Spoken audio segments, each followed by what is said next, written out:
Assessment of total income of companies നോക്കാം. First step എന്ന് പറയുന്നത് തന്നെ first step income heads consider ചെയ്യണം. അതായത് ബിസിനസ് നമുക്ക് തന്നിരിക്കുന്ന ഗിവൺ ഡേറ്റയിൽ നിന്നും ബിസിനസ് ഓർ പ്രൊഫഷൻ്റെ ഇൻകം കണ്ടുപിടിക്കാം, ക്യാപിറ്റൽ ഗെയിൻ്റെ ഇൻകം കണ്ടുപിടിക്കാം, ഇൻകം ഫ്രം അതർ സോഴ്സസ് കണ്ടുപിടിക്കാം.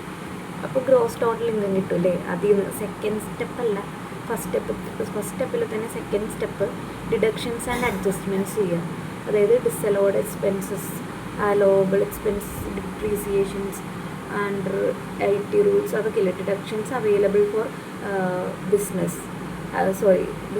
ഡിഡക്ഷൻസ് അവൈലബിൾ ഫോർ നമ്മുടെ കമ്പനീസ്. ആ ഡിഡക്ഷൻസ് ഏതൊക്കെയാണെന്ന് വെച്ച് കഴിഞ്ഞാൽ നമ്മുടെ ടെക്സ്റ്റ് ബുക്കിലുണ്ട്, കാണിച്ചു തരാം. 80G eligible donations, 80GGA scientific റിസർച്ചിന് കൊടുക്കുന്ന ഡൊണേഷൻസ്, 80GGB എന്ന് പറഞ്ഞാൽ പൊളിറ്റിക്കൽ പാർട്ടീസിന് കൊടുക്കുന്നത്, 80IA എന്ന് പറഞ്ഞു കഴിഞ്ഞാൽ profits and gains from industrial takings in specified sectors, അതായത് ഇൻഫ്രാസ്ട്രക്ചർ. IB, അതിന് തന്നെ IB നമുക്ക് നോക്കാം. IB എന്ന് പറയുന്നത് profits and gains from industrial undertakings specified sectors. Infrastructure അല്ലാത്ത എല്ലാം IBയിൽ വരും. അടുത്തത് IAB എന്ന് പറയുമ്പോൾ സ്പെഷ്യൽ എക്കോണമിക് സോൺസിൽ നിന്ന് വരുന്ന പ്രോഫിറ്റ്സ് ആൻഡ് ഗെയിൻസ്. അടുത്തത് IBA എന്ന് പറഞ്ഞാൽ ഹൗസിംഗ് പ്രൊജക്ട്സ് എന്ന് പറഞ്ഞാൽ പ്രോഫിറ്റ്സ് ആൻഡ് ഗെയിൻസ്. IC എന്ന് പറഞ്ഞു കഴിഞ്ഞാൽ profits and gains from specified undertakings in specified states, certain backward സ്റ്റേറ്റ്സിൽ നിന്ന് വരുന്നതാണ് IC. ID എന്ന് പറഞ്ഞു കഴിഞ്ഞാൽ കൺവെൻഷൻ സെൻട്രീസിൽ നിന്നും ഹോട്ടൽസിൽ നിന്ന് വരുന്ന പ്രോഫിറ്റ്സ് ആൻഡ് ഗെയിൻസ്. 80IE എന്ന് പറഞ്ഞാൽ profits or business undertakings north eastern സ്റ്റേറ്റ്സിൽ നിന്ന് കിട്ടുന്ന ബിസിനസ് കമ്പനീസിലെ പ്രൊഫിറ്റ്സ്. 80JJ എന്ന് പറഞ്ഞു കഴിഞ്ഞാൽ profits from business collecting and processing biodegradable waste.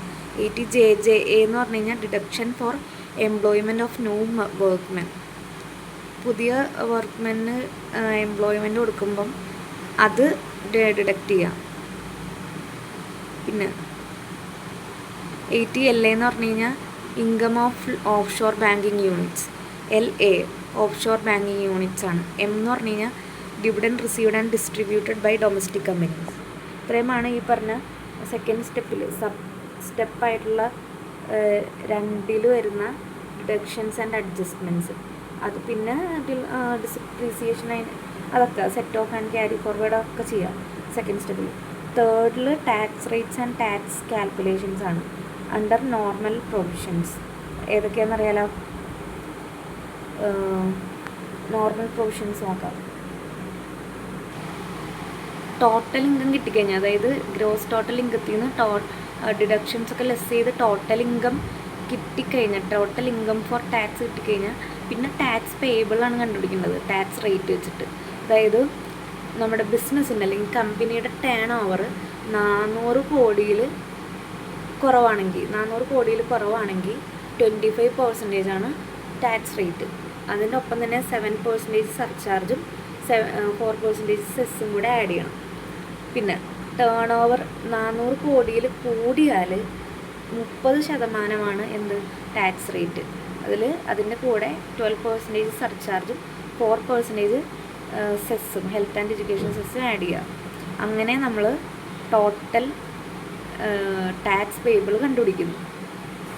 അങ്ങനെ ടോട്ടൽ ടാക്സ് കിട്ടിക്കഴിഞ്ഞാൽ പിന്നെ നമ്മൾ അതായത് ഒന്ന് ഷോർട്ടാക്കി പറഞ്ഞു കഴിഞ്ഞാൽ ടാക്സബിൾ ഇൻകം അണ്ടർ മറ്റേ നമ്മുടെ ഹെഡ്സ് കൺസിഡർ ചെയ്തത്, പണ്ട് പഠിച്ച ഹെഡൊക്കെ കൺസിഡർ ചെയ്ത് ഗ്രോസ് ടോട്ടൽ ഇൻകം കണ്ടുപിടിക്കുന്നു. ഗ്രോസ് ടോട്ടൽ ഇൻകത്തിൽ നിന്ന് ഡിഡക്ഷൻസ് ആൻഡ് അഡ്ജസ്റ്റ്മെൻറ്റ്സ് കഴിഞ്ഞിട്ട് ടോട്ടൽ ടാക്സബിൾ ഇൻകം കിട്ടുന്നു. ടോട്ടൽ ടാക്സബിൾ ഇൻകത്തിൽ നിന്ന് ടാക്സ് റേറ്റ്സ് അപ്ലൈ ചെയ്ത് ടാക്സ് പേയബിൾ കിട്ടുന്നു, നോർമൽ ടാക്സ് ലയബിലിറ്റി കിട്ടുന്നു. ഓക്കെ, അതായത് compute taxable income under normal provisions, apply tax rates, add cess and surcharge.